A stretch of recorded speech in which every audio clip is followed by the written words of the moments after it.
creek from all that storm, it's completely covered my beach down here, which goes all the way to these trees. So it's come about 20 feet up the bank. And then that river cane forest that we picked all the stuff for the wedding to make the wedding arch, that's underwater. Wow, look at that whole tree go by.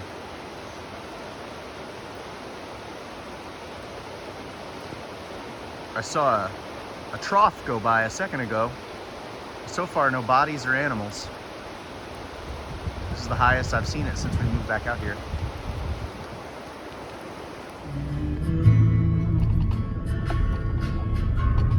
I guarantee this was underwater last night. Yes, my beautiful ladies. My sweet, beautiful, beautiful ladies. You're all so happy to see me. I love it. Thank you. Thank you for your love.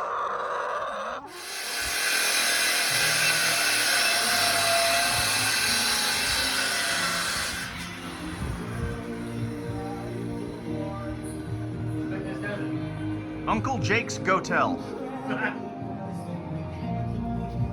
Some of this wood is 100 years old from an old barn. Some of it is from the 80s, treated 2x6s, mostly in the framing. But all the paneling is, there you go. These are treated 2x6s from the 80s that we took out of a deck. All of this is 100-year-old reclaimed hand-sawn cypress barnwood. It's a mouthful. And now it's a Gotel full. Follow me back.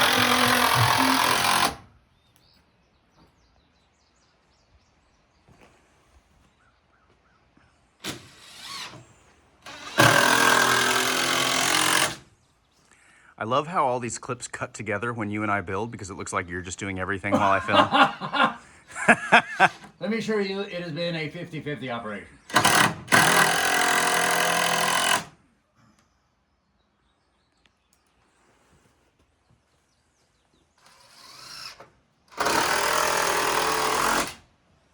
Beautiful. Yeah, beautiful.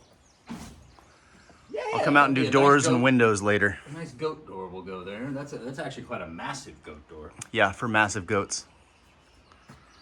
Cool. 6 foot tall goats can comfortably walk over the threshold of that goat door. The mysterious Uncle Jake. You're completely silhouetted on this clip.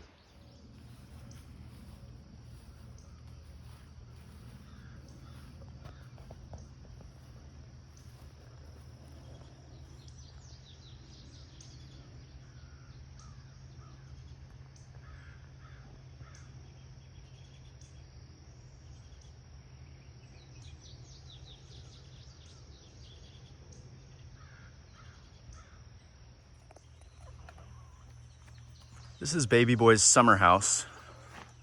A couple of explanations about it. I recently went on vacation, and when I got back, Ginger, my little red kitten that we got about a year ago, was gone. No idea, no signs of violence, no signs that a predator got in. But I mean, these are inside-outside cats, and they had access to outside. They spend most of their time outside. They really only went into the little enclosure that I built for them at night and to eat.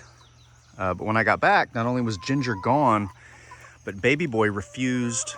He refused to eat back there or sleep back there anymore. I don't know if it's because he's lonesome that Ginger's not here and he wanted to go back to living with the chickens, which is what he did for his entire life before Ginger showed up.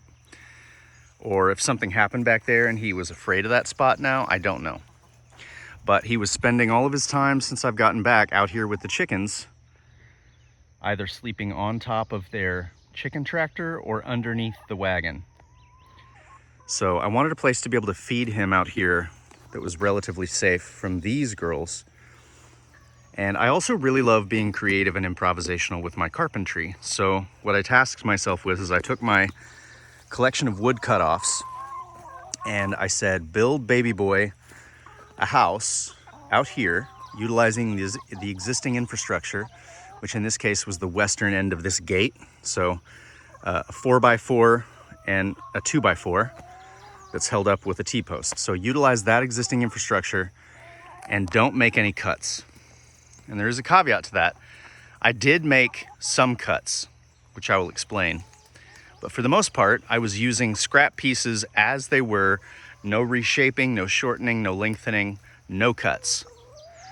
And attaching them to make something that will give him like the semblance of safety, but not be a full enclosure. I don't want this to be a full enclosure where birds are gonna wanna nest and wasps are gonna wanna stay. I want it to provide him a little bit of shade as the day goes on. So I've got it oriented so that in the morning when it's already chilly, the morning sun will warm this up, but in the afternoon, all these various pieces of composite shade do a pretty good job of keeping it really cool in there. And I don't know that I'm done. I may continue adding cutoffs to this, but I mean, everything from the two halves of the roof being at separate angles to the way that it's held up, all of this is just improvising with given cuts and having fun. And I did make something really freaking solid by the end of the day, and part of that's because it has 60 screws in it.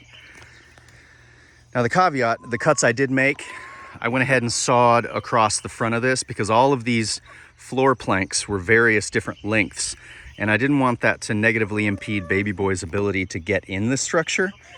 So I went ahead and just cut this off pretty level, or pretty equal, pretty straight. But these two pieces, as the trim fitting side by side, that was serendipity. That was luck or fate.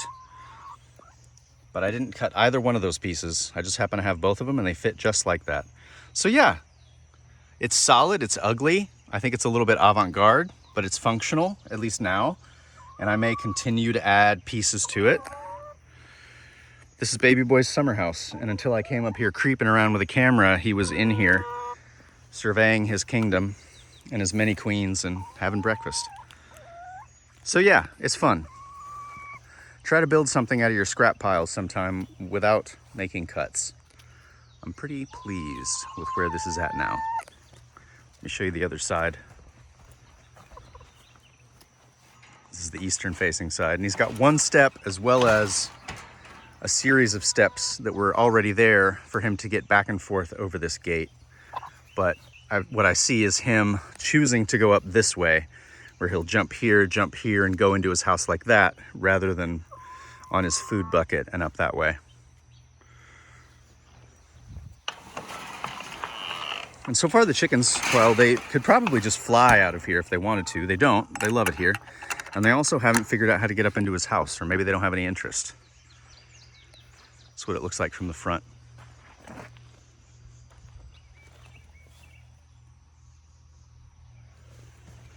Believe it or not, this is very secure. I could climb on this. I may do that.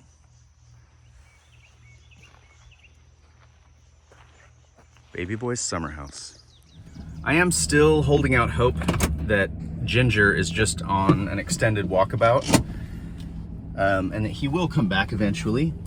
But I know how things work out here, and I am trying to accept that he may have chosen another life, or he got coyoted, or hawked. But somebody pointed out, you know, he might have wandered over a couple farms over, and somebody gave him the offer to be an inside cat, and he took it. And I would like to imagine that future for him, if in fact he doesn't return. But my goal, in building Baby Boy's summer house, is that in the fall, when I move the chickens back to the indoor coop, he will follow them and go back to his old house, the bazaar, which is a great cat house. It's a cat wonderland. And that then in the hotter months of the year, he'll be able to come out and live in that little summer house when the chickens are out running the garden. So we'll see in the fall when I move the chickens back to the bazaar if he follows them. I suspect he will, especially if I start feeding him over there again. So the summer house is not intended to be lived in year-round. It's not going to protect from rain and storms. But I do know that when we had recent thunderstorms since I've been home, he did go back to his enclosure at the bazaar and he rode out the storms there. So even if he's preferring to stay in the garden right now, he knows that the bazaar is over there and he'll utilize it if he has to.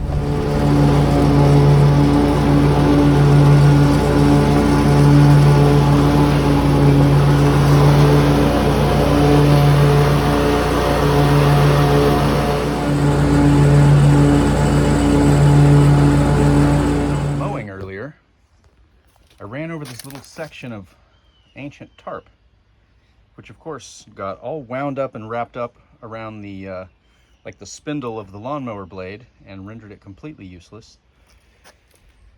So I had to get this ancient and extraordinarily jank screw jack and jack up the mower and manually unwind that tarp, but it worked. And as soon as I was done, clouds came out and a nice breeze came through and it turned into a pretty nice day. But it was hot as balls when I was actually mowing and working on the mower. Of course. I'll try to be succinct with this next part, but I just got back from a 4-day agroforestry academy at the University of Missouri. Shout out to the outreach coordinators there and the people who put this thing together. Number one, Kelsey, thank you so much. Hannah, Olga, and Kira, thank you, all of you, for designing this thing and facilitating it. I had a fantastic time. And not only did I learn a ton and have an opportunity to talk to a bunch of people that really, hey Wasp, what's up, bro? Really opened my eyes to some of the concepts that I knew about but did not fully understand. But they also reinvigorated sort of my passion for moving out here in the first place and engaging in sustainable agriculture. When I moved out here, initially, all I knew was permaculture, and I knew it from a prepping background. I listened to a lot of Jack Spirko back then, and I had just started watching a lot of Monty Don on TV, a British gardening guru, who sort of got me interested in gardening at my house, just outside of downtown Tulsa, which both of those influences kind of culminated in my permaculture-inspired food yardens. I had 3 yards in Tulsa that I had transformed or helped my wife to transform into permaculture-inspired food forests with chickens. And we really loved that, and we knew we wanted to do some form of that out here. So the area just around the house, you know what? I should probably walk you out there and show it to you in person.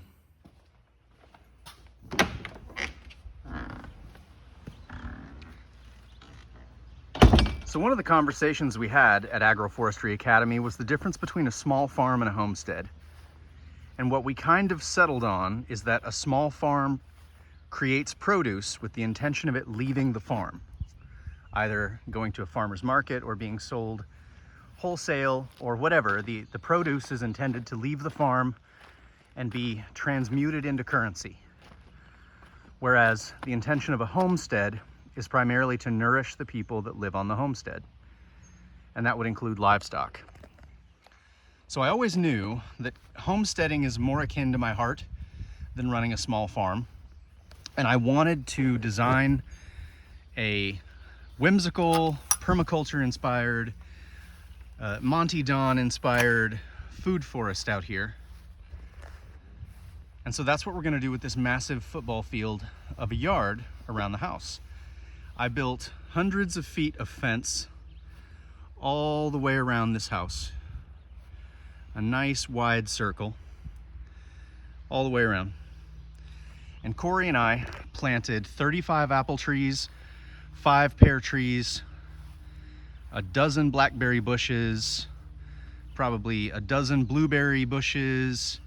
I've got a boysenberry bush, 3 hardy kiwis, 2 fig trees, and then there are peach trees. This big tree here is a peach tree, and it has spawned probably a dozen or 2 dozen smaller peach trees which are out in this forest, and I'm slowly sort of excavating and thinning in here, but we're gonna get goats to help us thin that out and turn it into a small peach orchard. We will have chickens, which we've already got running on the north side of the house. We will have ducks, guineas. We're getting, let's see, probably going to get some sheep, although the sheep will be part of the silvo pasture system out in the pasture. I'll explain that in a minute. But this front yard is going to be, and when I talk about Monty Don, I'm talking about not creating something that is necessarily entirely geared towards sufficiency, or being efficiency, but is also aesthetic and enjoyable and whimsical and fun to play in and circular, and yet also fulfills the obligations that it needs to as a little permaculture food forest. I've been burning back this wisteria bush, but I've been planting beds all along the fence line. Here you'll see a row of my apple trees and some pear trees. Interdispersed between these are the berry bushes, the blackberries, the wild raspberries, the blueberries. Here is another bed going all the way down this way. So I've basically created these 5 foot wide, 8 to 12 inch thick mulch beds with cardboard underneath around maybe a third of the yard. I've got them in around the other side in front of the house, and then up about that far on this side. So anyway, I need those all the way around the yard, all the way around the trees. I need to decrease the amount of grass that is growing and turn that into more garden bed. And in those garden beds will be edible perennials, various onions, garlics, herbs. I've already got a ton of shiso, wild shiso, but it's big and it's delicious and it smells amazing. It's growing out of the boards of that wash station. So I will be transplanting some of the shiso. But that's the goal for the front yard. And the only animals it really needs to support are my children, dogs, cats, maybe some bunnies for funsies, and a small group of chickens. Whereas out in the pasture, we're doing something entirely different. We are focusing on efficiency. We're going to be doing a silvo pasture system where we're going to use syntropic rows and syntropic style succession planting to kind of break up some of that hard packed soil, and then plant dense rows of tall trees, medium trees, dwarf trees, shrubs, and ground cover, all planted in rows that are perpendicular to the flow of water. So water flows down this way, we build our rows perpendicular to that and wide enough for machinery to get through. And then we run livestock. So initially we're gonna have to tube up all the trees, and we were going for a grant that would have allowed us to plant out a large section of the pasture. That grant has dissipated like smoke in the wind. So now we will be manually planting out rows. Maybe we plant 1 row a year. Maybe we plant 10 rows a year. Maybe we find a little money and we plant 20 rows a year. I don't know. Once we get good tree stock that we can start cloning, we can just sort of cut and paste rows all the way down. And then the goal with the sheep will be to run those sheep in those rows in an electric paddock, up and down in 300 foot or 100 yard wide stripes all the way down the pasture. And they will eat the living standing hay, and they'll eat whatever produce, nuts and fruits and berries falls from the rows. So we don't have to entirely be, so this is a good example. Like, what do they do with ugly apples? You can't sell them at the farmer's market, so you make them into vinegar or apple cider, right? Well, out here we don't really care if the apples are going to be ugly, if they get rust, if they're small, because we're eating the apples and the animals are eating the apples, and that decreases 2 major inputs of a farm operation, which is feeding your family and feeding your livestock. Ideally, our plants are going to be feeding both us and the livestock, and then the livestock will be feeding us, and then we'll sell the livestock for money.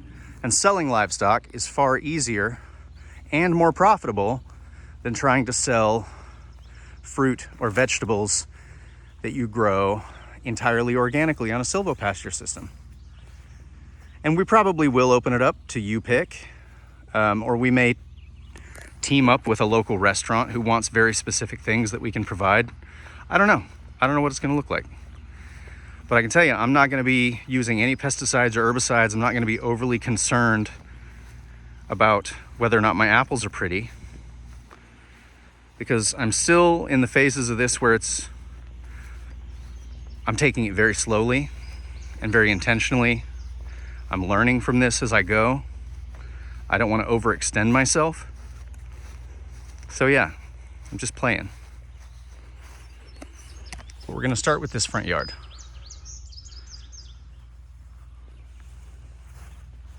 Maybe we get some pigs. Maybe we get a dairy cow. I don't know. Probably yes to all of those eventually. By the way, unique opportunity for family and friends. Sponsor one of my gates. I have 9 of these things, actually 11 now. I built 2 more. They need to be painted. So just like come out and hang out with me for a day and help me paint a gate. You can pick whatever colors you want. Bring your leftover house paint, I don't care. Paint them bright pink and write your name. That'd be awesome. I just want them painted so the wood seals. Also, if you're at all interested in agroforestry or sustainable agriculture in general, I highly recommend the University of Missouri's Agroforestry Academy. It was a massive resource, and the connections that I've made and the conversations I've had, shout out to Julie and Jen with the Savannah Institute. I had long conversations with them. Julie helped me go over my entire farm plan. Just fantastic. It was a really good experience being able to see farms like Greg Judy's farm in person and tour it and talk to his farm manager and be able to like visually record how they dealt with certain aspects of it. It was of immeasurable value, and I highly recommend it. So I guess I'm probably going to drop a link to it in the description below. I think they do it twice a year or once a year. I'm not really sure, but look into it. I also met a guy named Matt who runs a little urban food forest education spot in downtown Columbus, Missouri. Turns out we were both wearing not only the Jim Green's Barefoot African Rangers, but the upgraded buffalo leather version.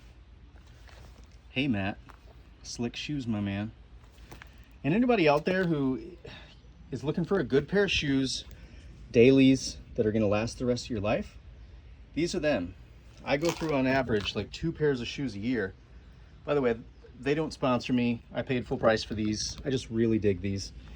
Jim Green's Barefoot African Rangers. It's a barefoot shoe, so very minimal sole. It's made out of buffalo leather. It's extremely durable, well put together. I learned about this on Rose Anvil, which is another great YouTube channel you should follow. The sole inside is just leather. I wear these barefoot, as the name implies, so no socks, and they never stink. I get these soaking wet. I just let them air dry over a day and a half or so, and they just smell like buffalo leather. Even when I sweat them out really, really bad at the end of a long work day and they're filled with dirt, I just brush them out, clean them out. They smell good, my feet smell good. And I have really put these things through their paces in the last year, and they just get softer and easier to wear, but no damage whatsoever. Jim Green's Barefoot African Rangers. Look into it. I also forgot to mention that these apparently have a 0 drop heel, which I'm not entirely sure what that means. I guess they don't have a heel. I mean, you know, added material in the heel. And a wide toe box, which I really appreciate, which I did not even know was as good as it is, but it is. It's good. And they make a version that comes halfway up your calf, but I really wanted a pair of just like lifetime sneakers, essentially, that also let my foot flex. And this is that. It's the closest thing to like the modern evolution of the moccasin. Maybe. I don't know what I'm talking about. It's a great shoe. I think you'll like it. I'll tell you what these Jim Green's African Rangers, these Jim Green's Barefoot African Rangers remind me of is my Xterra Tuco. I had a 2006 Nissan Xterra named Tuco for many, many years. He always had my back. He almost never let me down until he died. He was the greatest vehicle. And if you've ever driven a Nissan Xterra and feel similarly about it, you'll know that there's this feeling like the Nissan Xterra looks like an SUV, but it's really a truck disguised as an SUV. Hey Wasp, bro, come on now, personal space. These Jim Green's Barefoot African Rangers are like a boot disguised as a sneaker.